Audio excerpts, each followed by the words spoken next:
Ready? Justin, middle of the field, 45, 50. Green grass in front of him, leaving Lions in his wake. I am Jeff Joniak. Blitz is on. Down he goes!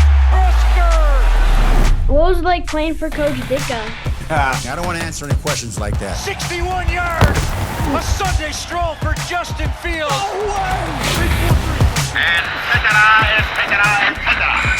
Now, Bears Etc. brought to you by Miller Lite with the voices of the Bears, Jeff Joniak and Tom Thayer.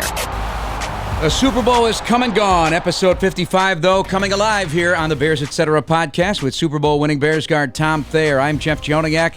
This podcast will also feature my interview with Hall of Famer Devin Hester on Friday of last week.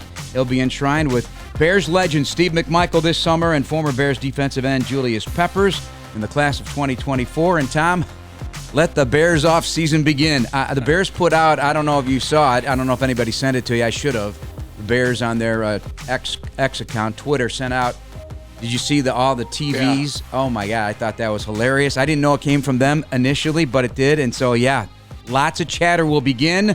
We're going to recap the Super Bowl here briefly as well. It was great theater. The overtime had my heart thumping. I was in the midst of almost 95% Kansas City fans watching that thing, and everybody wanted Pat Mahomes. And again, the magic of Mahomes. And what it underscored for me personally was if you don't have special at quarterback, you're not winning the Super Bowl these days. That's simple as that. You know, there's probably more to talk about in this podcast than any other podcast we've done up until this point because it does officially start the Bears off season. We're talking the morning after the Bears Super Bowl. We're also talking about the morning after a playoff rule change is come into effect, the worst decision by a head coach that's made some of the worst decisions during the course of the Super Bowl that has been made so far. And I'm talking about the decision Shanahan made to take the ball first in overtime, because what you're essentially doing is you're taking downs away from yourself and you're not really understanding what you need to do in order to prolong the game. And I know it went down to the final seconds of the fifth quarter. However, you put the known to that quarterback that you're talking about in Patrick Mahomes. And I sat there last night dumbfounded by the decision that they made after the overtime toss of the coin. Well, according to some of the reporting done on this, the 49ers, some of the players, including veterans like Eric Armstead and some others, had no idea what the rule change was. He actually read it on the scoreboard, said it hadn't been addressed by the coaching staff. And then obviously the Kansas City Chiefs. That's a double fault. That's a double fault of the coaching staff. The Kansas City Chiefs talked about it all season back to the summer, the new rule change that will be effect in the playoffs, and they discussed it routinely every week. Chris Jones, the defensive tackle, said they knew exactly what they were going to do, and Jones even said this: if the Niners had scored a touchdown on their opening overtime possession to take the 7-point lead, the Chiefs were prepared to go for 2 if they scored on their ensuing possession. So they had the plan. And that is great coaching, and that is you can't leave anything to chance. You got to check all the boxes.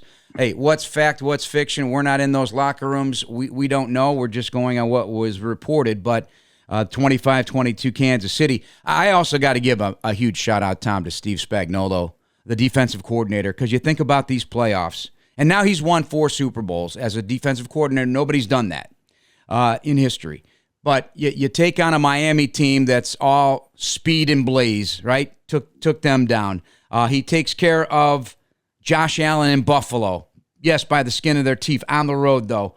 He beats the league MVP, Lamar Jackson, in Baltimore. And then all that skill the 49ers have with Christian McCaffrey held him to 3.6 yards a carry, the lowest since Trent Williams has been their left tackle, and with him running by any defense. It's a very impressive defensive job by Steve Spagnuolo. Oh, it is amazing. You know, you think about the San Francisco 49ers missing getting an extra point blocked. Mm-hmm. They were calling it a miss by the kicker on TV, but essentially it was the hand up in the air that blocked the football. So you talk about the importance and the overall decision-making process when you're talking about Kansas City already resigned to the fact that they were going to have to go for 2 points. So there's a lot in there. But getting back to the defensive coordinator for Kansas City, brilliant guy. Great matchups. he didn't waste matchups. He had pressure when he needed to bring pressure, and he brought pressure when the quarterback needed to read during the course of his cadence. He kind of put the emphasis on the lack of overall athleticism by the quarterback position, that if he got into a position that he was trying to retreat and throw the ball forward, he didn't have the mechanics or the strength in order to do that, because you saw a number of times that as he was backpedaling, he was trying to make even short connections that either fell harmlessly to the ground or they are uncatchable footballs. Still completed 23 balls for 255 and a touchdown, no picks. But Debo, 11 targets, 3 catches. Now, I know I hurt his hammy at some point, and George Kittle clearly wasn't 100%, and how he was defended, that's leaving for the experts to break down the tape like yourself. But 3 targets, 2 catches, 4 yards, a non-impact in that game in terms of catching passes. On the other side of it, Mahomes, wow, just 34, 46, 333, 2 touchdowns. Kelsey, 9 of 10 for 93. Pacheco did just enough, caught all 6 of his passes for 33 yards and 59 on the ground. And then we got to give Dave Tobe, our old friend, a shout-out, too, because you mentioned the block. None of these things are by accident. And the bouncing ball of a punt, the 4th down that Doug Coletti, our statistician of note, brings up. He texted all of us yesterday, hey, 4th down came into play again in 2 big ways. It hits a guy on the heel, turn the game around. And maybe the Chiefs would have won anyway, but that certainly changed the context of the game, for sure. Yeah. And going back to the quarterback play of San Francisco, so they have a wide receiver that throws a touchdown and catches a touchdown. Yeah. And they didn't get that out of the quarterback that a lot of people debated during the course of the week, how much of an effect on this game Brock Purdy would have. I don't have any disinterest in Brock Purdy after this game. However, when you give Patrick Mahomes the notification, look, you need a touchdown or else you're going home unhappy, that is the one guy that I would not want to give that challenge to, no matter who's healthy and who's not healthy, who's playing, who hasn't produced. Because, man, I just think that when you challenge him at the end of the game for such a meaningful game, there's no one worse that would want to challenge. He's won 3 Super Bowls trailing by 10 points in each one. Right. The Chiefs since 2019 are 5-1 in playoff games trailing. They just stay. He's an eraser, and that's what he is. Fortunately, your teammate and our friend Steve McMichael is alive. He is a Hall of Famer, and the video that was put together by the ESPN reporter, 9.5 minutes, that will just challenge your tear ducts, was something else. I'm certain you saw it. Misty his wife was very much a part of it, had some great things to say. The emotion just pouring through about what this means to Steve, what this fight has been like since 2021, which you've witnessed up close by visiting him many times. I did it once. Hard to go back, just unbelievably tough, but he's a Hall of Famer. When we did this show last week, we didn't know yet for sure, but he's a Hall of Famer. How does that resonate with you, Tommy? I was looking at some pictures of the group of guys that were surrounding him at his home while Misty was in Las Vegas. Matt Suey and Jim Morrissey and Jim Osborne, and just a crew of ex-players that, show their undividing respect for Steve McMichael in the good times and the bad times. And I think the other night, Thursday night, while we were doing radio for ESPN 1000, it's kind of the good and the bad, because you're getting the notification that you are a Hall of Famer, that you deserve it, but then you have the unfortunate ALS, just the way life is with that. So I think I'm super proud of Steve McMichael, and I think every guy there, every ex-teammate, every person that's ever been around him. This is what the sad part is for me, is if Ming would have got in 20 years ago when he deserved it as much as he deserved it Thursday night, his speech up there would have captivated the audience. Yeah. And I would have loved to hear it in Steve McMichael's tone of just the admiration he had for all the other guys on stage with him, for the dedication to his career, thanking the people that have surrounded and supported him in only the way Steve McMichael could deliver it. Well, it'd be amazing, even in that digital voice he can create with his eyes, if he could maybe come up with a couple sentences, and we know it came right from me. I know that he's been doing that. Yeah. I know that he's been at the communication apparatus that ALS patients have, and he's able to put together somewhat of a speech or whatever it is. I am anxious to hear it. This episode of Bears Etc. brought to you always by Miller Lite. And for all your journeys ahead, go with a partner who's been on your team from the beginning, the one members and communities have trusted for over 85 years. Blue Cross and Blue Shield of Illinois, always standing by you, with you, for you, through it all. Coming up, we've got Brigham Avery going to join us. He hosts Hollywood and Ivy for the Marquee Network, a local guy who is parlayed his career path with Hollywood. We'll discuss with him that journey coming up. But also Devin Hester going to the Hall of Fame on his third crack. Here's an interview I did with him on Friday by way of Zoom from Vegas for him. Hallis Hall with me. Take a listen. Devin, good to see you, and congratulations. First and foremost, I know it's been a long wait, and the obvious question is, how does it feel to be a Hall of Famer? I mean, it feels great. This morning, waking up to all the whole night of trying to ignore all the text messages and all the phone calls, man. It's a great honor to wake up this morning to really officially say that I am 2024 class Hall of Famer. So we're going to take this in steps. Tell me how you found out Edger and James showed up at your house. You guys were going to be driving in cars, right? His old cars? Yeah, so Edger called me about a week prior and was saying, hey, D, I'll be in town. You want to get up and go ride the old schools a little bit, ride around town, go grab some lunch, breakfast, whatever. And I was like, fine. And so we planned for Thursday around about 10 o'clock. And so gave me a text message letting me know the night before that, hey, I'll be around there. Make sure you have your car clean. So I'm up cleaning the car late at night trying to get ready for tomorrow. Obviously, he came, pulled up at the house, and I didn't get the knock. I got the horn. So he beat the horn, and as he beeping the horn, I ran to the door and just seeing all the camera guys and Edger James with his Hall of Fame jacket on, and that's when I knew it was official. Do you remember how you felt that in that instant? Most definitely, man. It was like,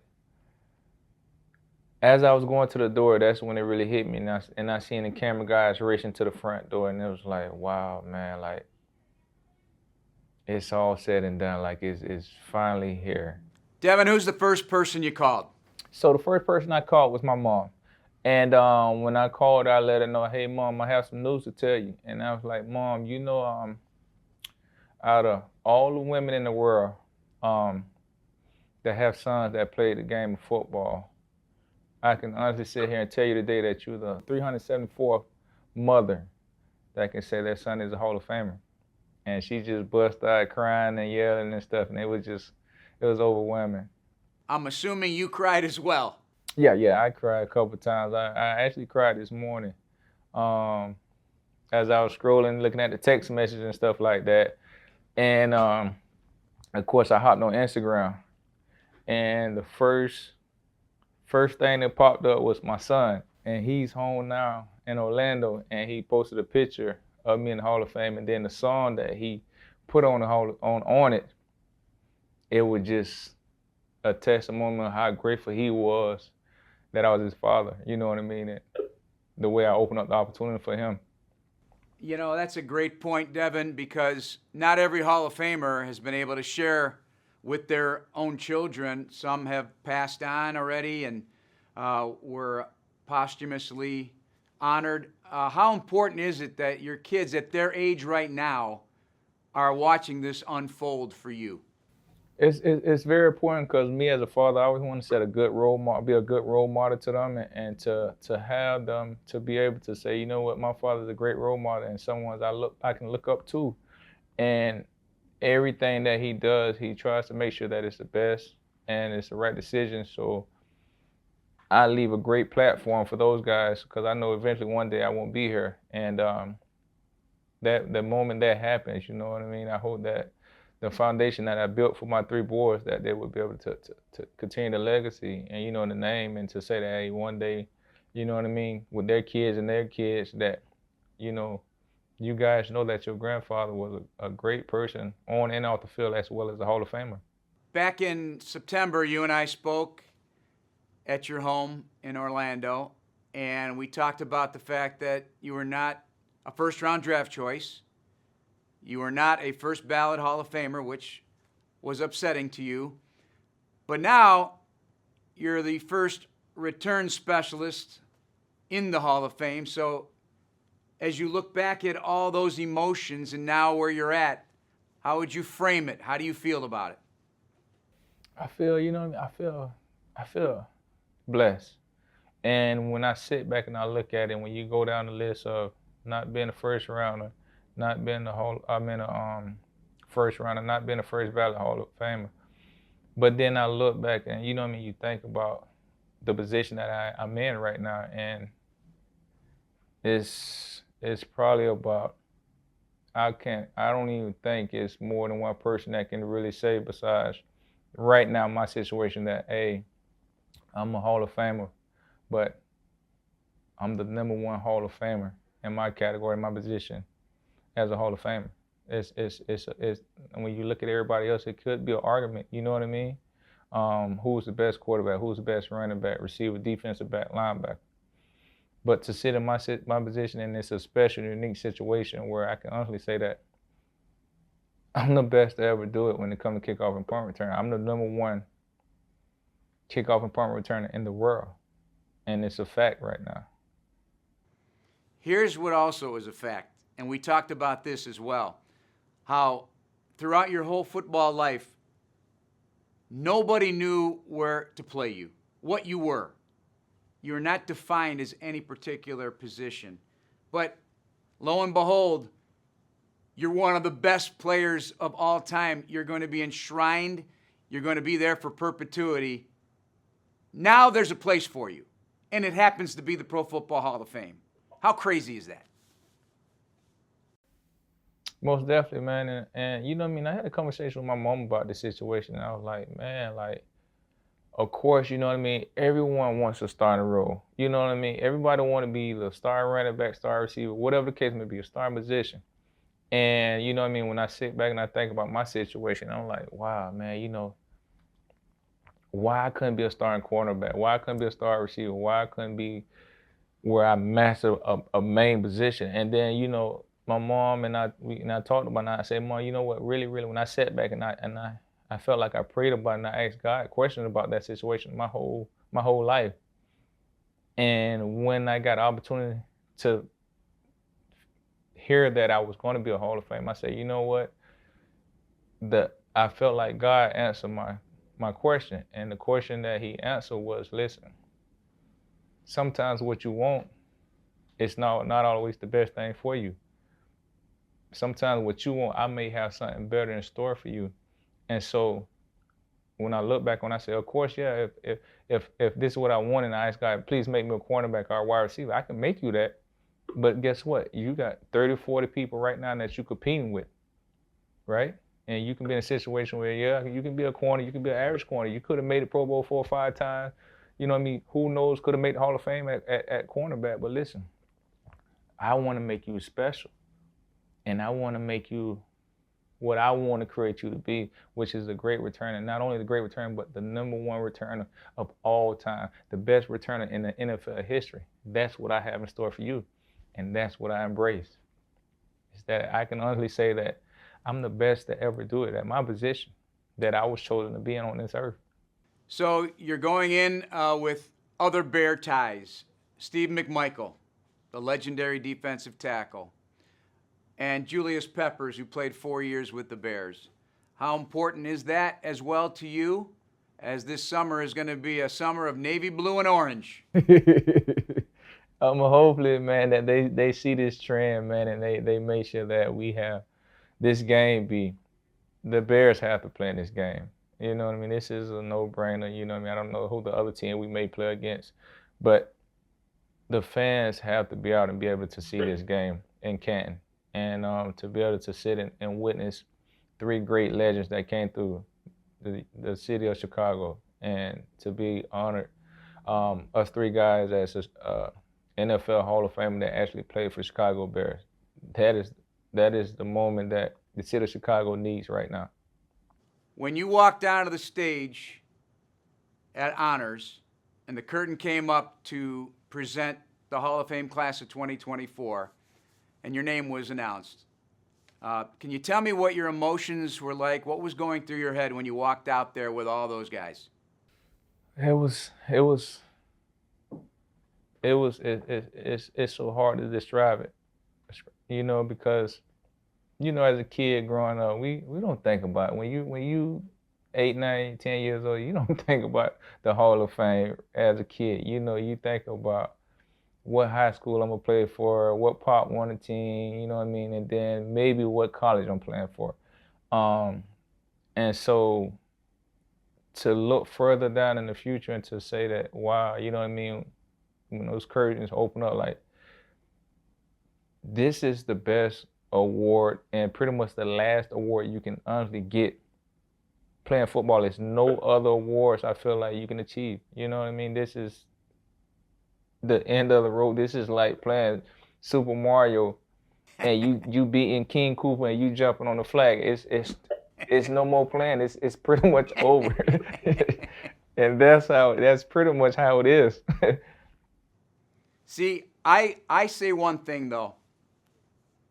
Knowing you as long as I have and how great you've been wherever you've played, and you've explained to me how great you were even as a young kid, I think you knew you were going to get here.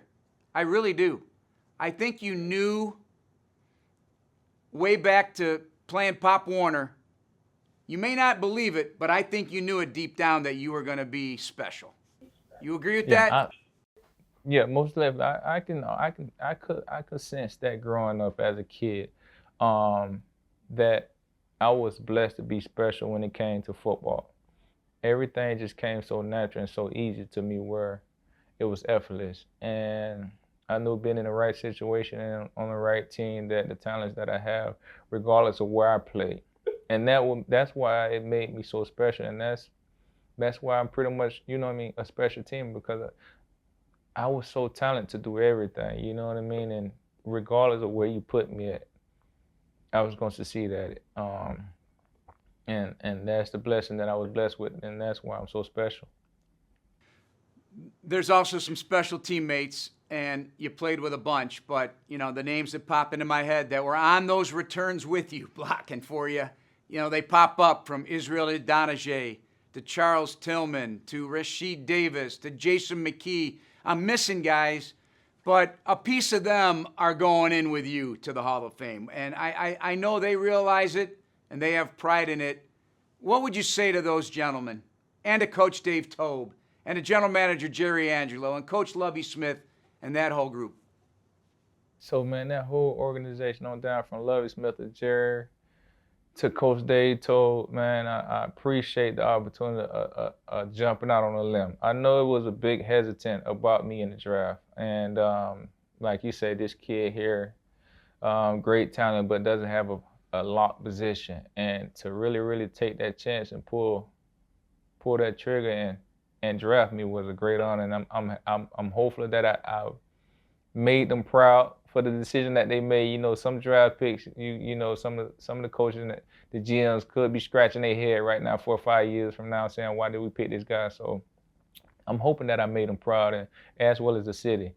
And to go down to all my teammates and to sit back and say, wow, you know what I mean, this was a team effort thing. And I know at the end of the day, none of these returns in Chicago or just any of the accolades or the awards wouldn't be possible without those guys. At the end of the day, man, and I just love that I had the opportunity to play on a team like that, where special team wise, we really, really took special teams serious, and we valued it, and we made sure that this was a key 3 phase of our system and our team. Oh, yeah, and most definitely, man, I want to give a shout-out to Mark Sadowski, man, because I know the story of Mark and what happened during draft day in the room. And, man, I know that this guy here was probably about to get in a fight with 3-4 guys in the draft room, man, and for them guys to go ahead and say, hey, man, this is your draft pick. This gonna fall on you, man. And I'm hoping that, man, listen, I made Mark proud as well. Yeah, Mark Sadowski, for sure. Chicago born and bred. He knew what he was talking about. Have you decided on your presenter yet? I haven't decided on that yet. That's gonna be a tough one, because I have so many special people in my life right now. It's I guess when the time comes, I would just feel it and know that this is the right person for me. And when that time comes, the world would know. Well, we appreciate it. And you don't need any more nicknames. You don't need any time.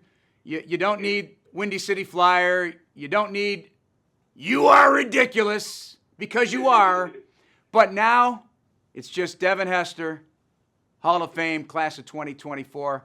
You can actually sign that on your autographs now. Isn't that a great moment for you? Most definitely, man. And it's like I say, man, this is the end of the road when it comes to awards for me, man. And to really say that, you know what I mean? It's history. Now the book is closed, the book is sealed. I hope this is a great book, you know what I mean? I hope it will sell millions. and continue my legacy and my name and everything will be passed down through generations and always be remembered when it comes to NFL and Pro Hall of Fame. Well, you're very respected. Young players want to be you. Young players want to play like you. And young people want to be where you are right now. Congratulations very much. Pro Football Hall of Famer, class of 2024. Thank you, Devin. Appreciate you so much, Jeff, for all the amazing lyrics and just going crazy in the booth, man. And I was telling everybody this morning, I said, man, whenever I hear you talking or yelling, I feel like you're talking about me. Well, you gave me a lot to describe. I took it as a challenge every single time you touched the football. And as much as those guys got up off the bench to watch you, you got to imagine what I had been going through, because I had to capture that moment. I captured all but one. I'll take it, man. You helped put me on the map, too, so I appreciate you, and I love you, brother. Love you, too, Jeff, man. Well, Tom, all the emotion, all the gratitude, it's all there. So, hey, whatever he felt before about not getting in, that's history, and now he's very excited. I know you are as well. We all are. I really appreciated his shout-out to our broadcasts and how we capture his amazing touchdowns in the return game. And I was sitting with people at the Super Bowl function I was at, and just seeing every kickoff become a touchback at the Super Bowl is it's angering me more every time.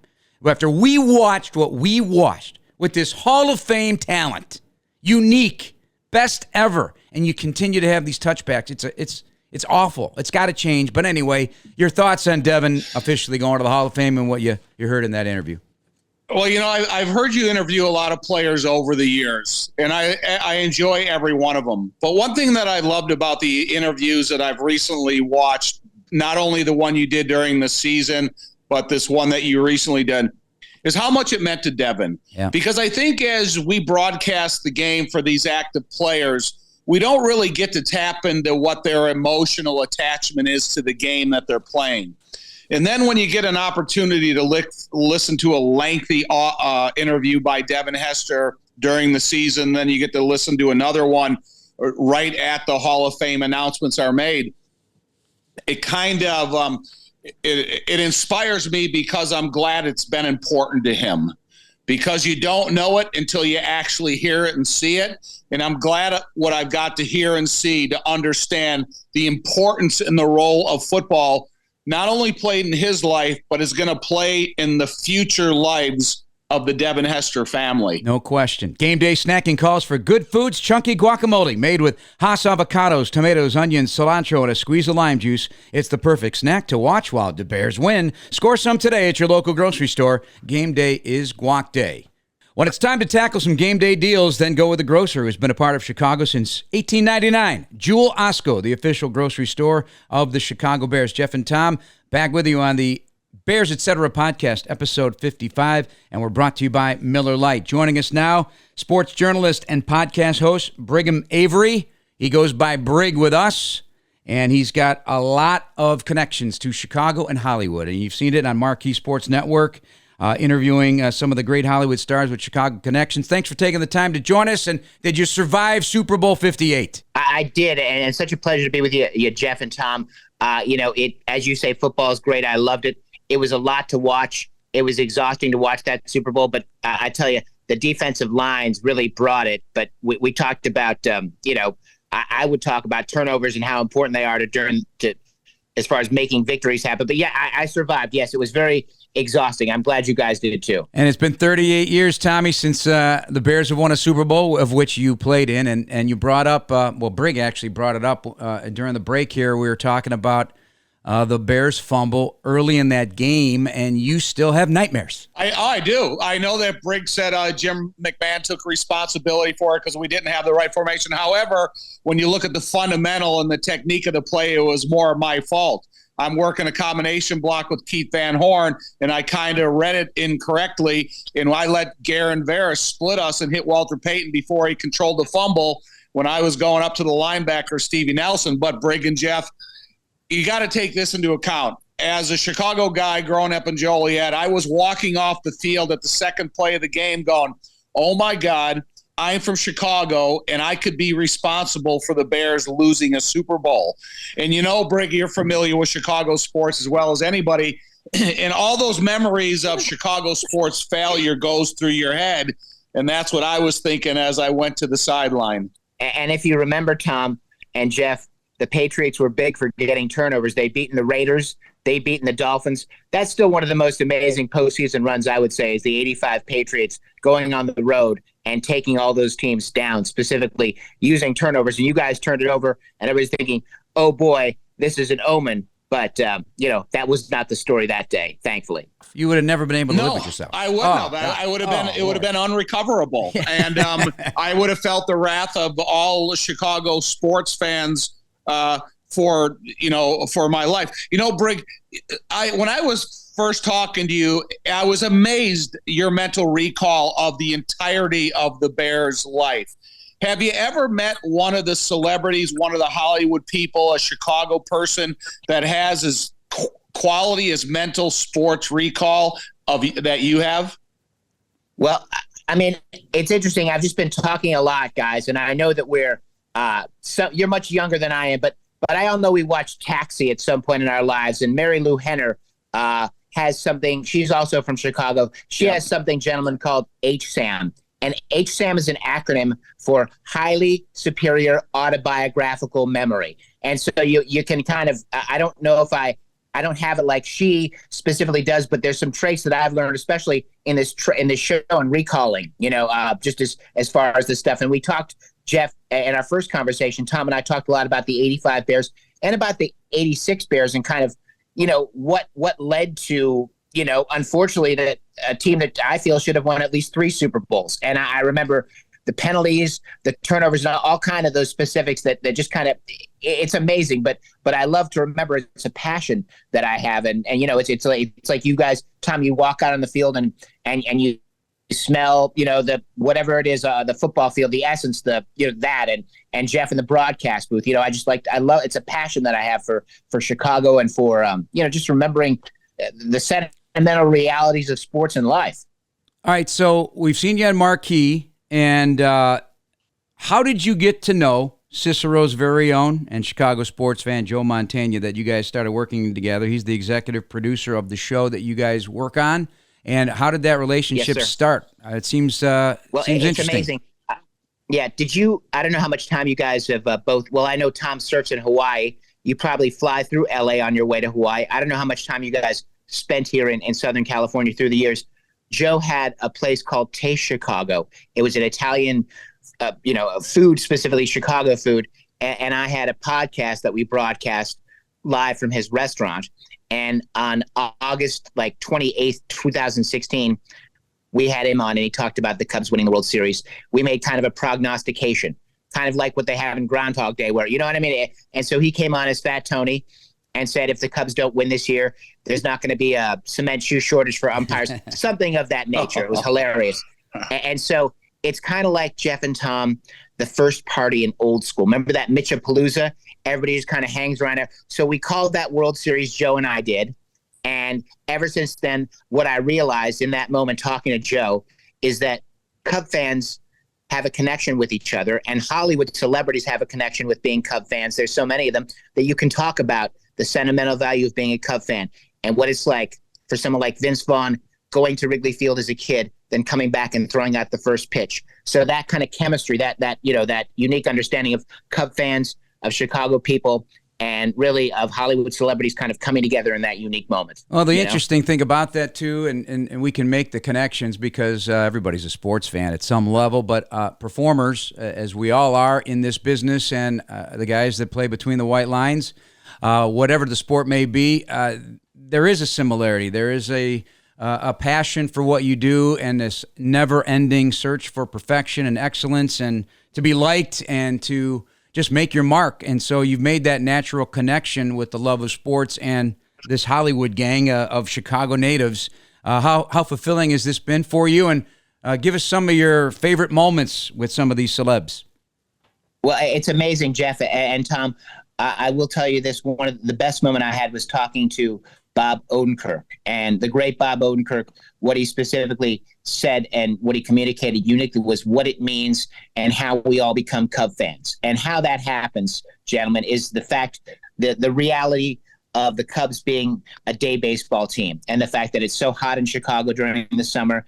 And what you do is you go to the pool during the day as a kid, and you're with your babysitter, then you come back and you're in your bathing suit and you sit in the den and it's so hot outside, you have all the blinds closed and the air conditioning's blasting, and you look at WGN and you see the Cubs colors, the images, it is the aesthetic, the Cubs aesthetic. And so you sit there and you become a Cubs fan because you sit there every day during the summer and watch Harry and Steve talking about the Cubs. You see the ivy, you see the blue, the sky, the white clouds, everything. And it's quite amazing. So Bob talked about that's what really makes a generation and what makes Chicagoans Cub fans is the fact that every day they would sit in front of the TV during the summer and it would just be in you. You know what I mean? It would just kind of a process. You know what I mean? But the way he painted the picture was amazing. And so speaking to Bob Odenkirk was great.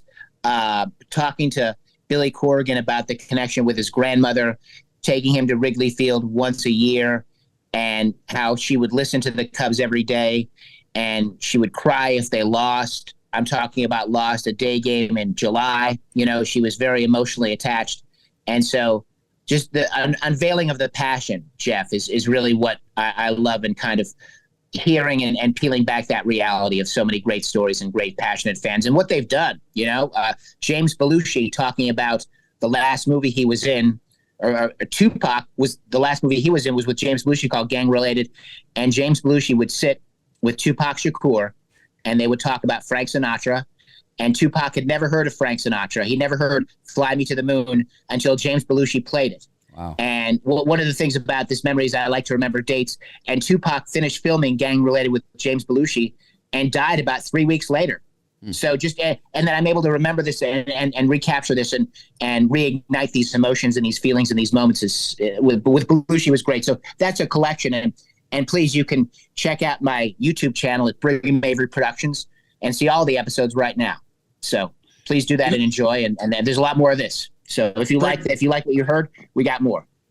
What's amazing about Chicago sports is, we're lucky enough to live through the Michael Jordan era. We've recently had a World Series with the Cubs. We had the World Series with the White Sox. But with a couple of, friends, Tom Dreesen and Adrian Zemed, spending the week with those guys in New Orleans during our Super Bowl run.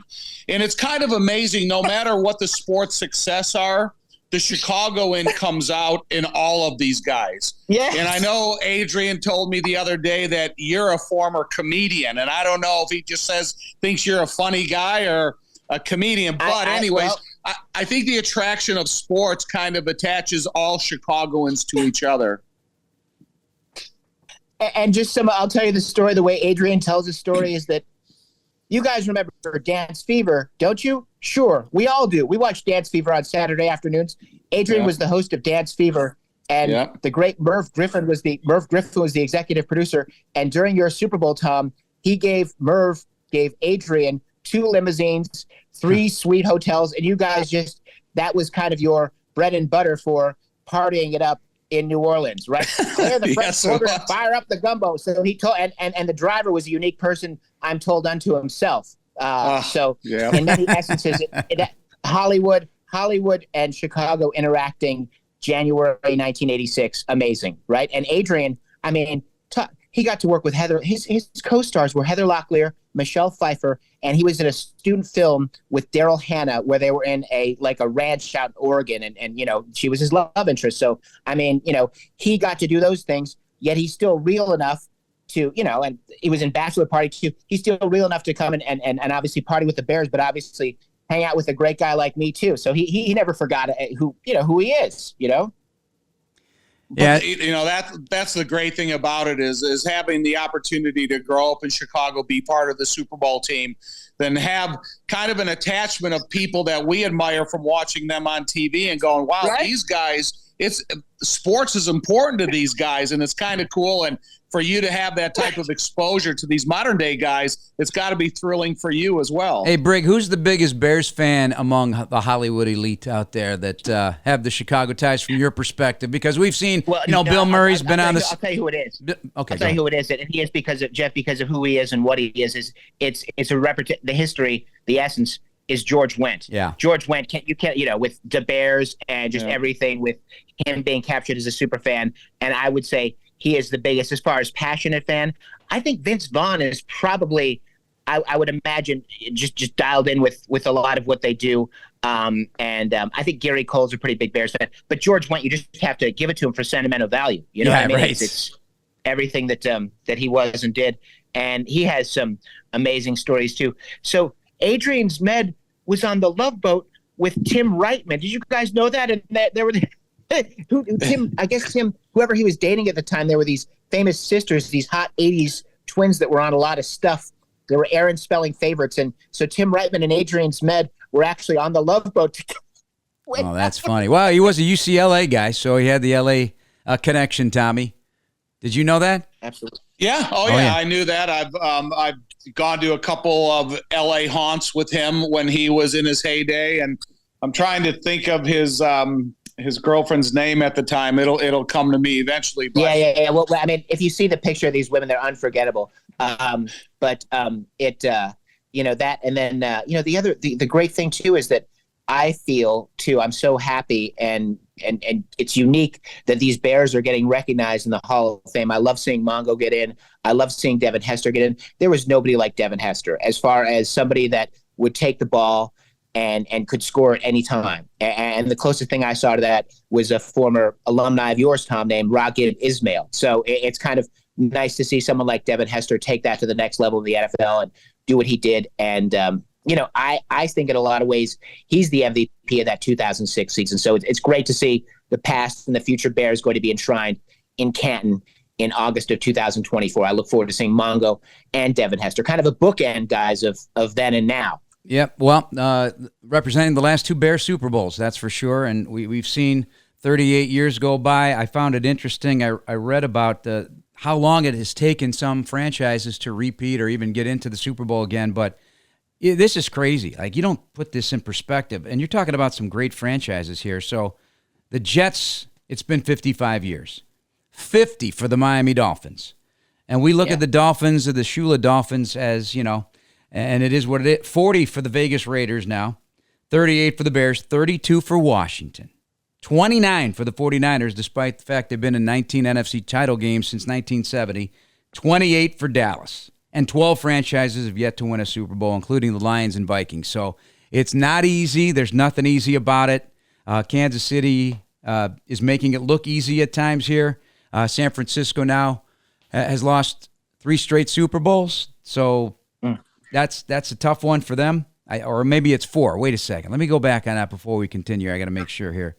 Just read this. Yeah, no. It was the 49ers are now the 5th team to lose 3 straight Super Bowls: Buffalo, Minnesota, Denver, and Cincinnati. So we talk about, hey, you got to win a Super Bowl. Everything's got to be about winning a Super Bowl. But it's arguably the hardest thing to do is to win a Super Bowl. And if you don't have the right quarterback and coach connection, you're likely not going to win the Super Bowl.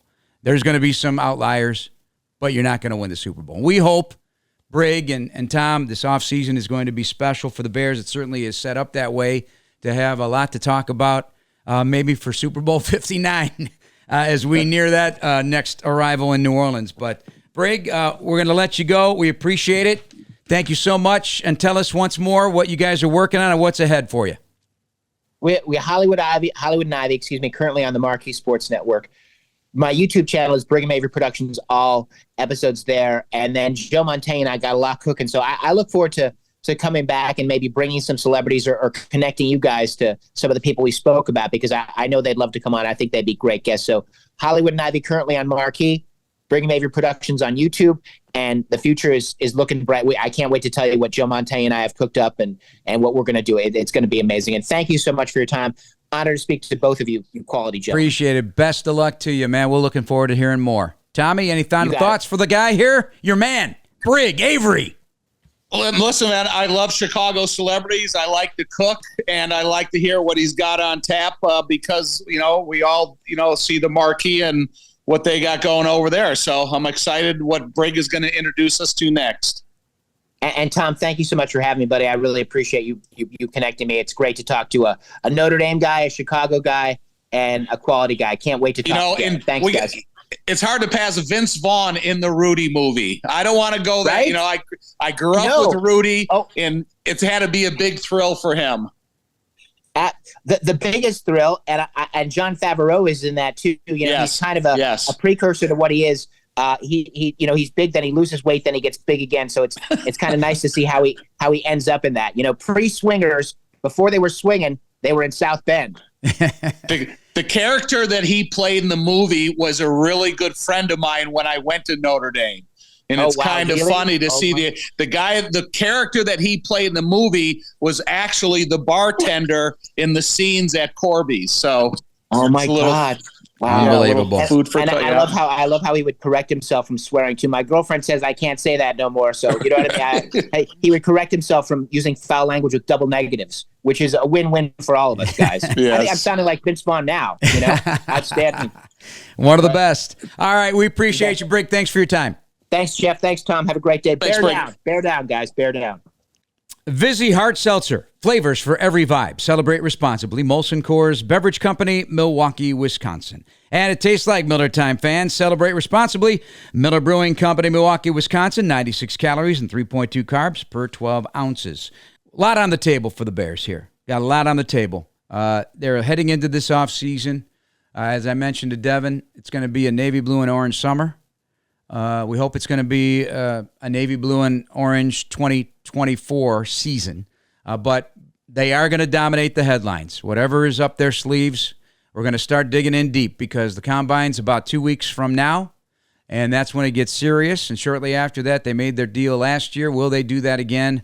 That will be the question. But everything is lining up for the Bears to be, including the Hall of Fame. And we don't know for sure if the Bears will be in the Hall of Fame game, but the attention of the Bears certainly is going to be there regardless. So it's refreshing, and we're looking forward to seeing what is going to happen here, Tommy. I don't know.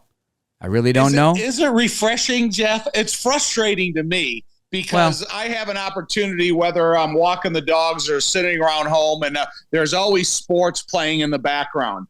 And from whatever avenue I'm listening to, the ESPN 1000 app or whatever, the amount of the conversation, I don't know if it's refreshing to me, but it's a little frustrating because everybody has an opinion, and the only opinion that really matters is Ryan Poles. And we don't get a chance to hear him talk very often, and everything that you hear from him is an assumed, thought. And so, yeah, I think the offseason is going to be a little bit more difficult than it is refreshing. But I know this, and you're not one to you give deep thought to a lot of stuff, and I know you've said in the past this training camp is going to be like no other. This offseason is going to, you've said this many times before, with the hope at the end of the rainbow we got something to talk about in a title contender. But I think this will eclipse all. I do. I just think this is going to be the one that's going to be the most memorable. That could have the biggest impact. They're going to training camp with a lot more. You know, it seems like last year when we sat at training camp, we talked about Tariq Stevenson. We talked about Terrell Smith. We talked about how good certain aspect of the team was playing. We didn't know what was going to happen with TJ Edwards and Tremaine Edmonds. You know, and now we're going to be talking about Montez Sweat and some of his complementary pieces. So there's a lot more at the beginning of the conversation than there has been in the last few years. It's game day snacking calls for good foods. Chunky guacamole made with Hass avocados, tomatoes, onions, cilantro, and a squeeze of lime juice. It's the perfect snack to watch while the Bears win. Score some today at your local grocery store. Game day is Guac Day. That's going to wrap us up this week. For Tom Thayer, I'm Jeff Joniak. And thank you to our guest, Brigham Avery, this week. Please subscribe now to the Bears official app, Apple, Spotify, YouTube, or wherever you get your podcasts. Bear down, everybody.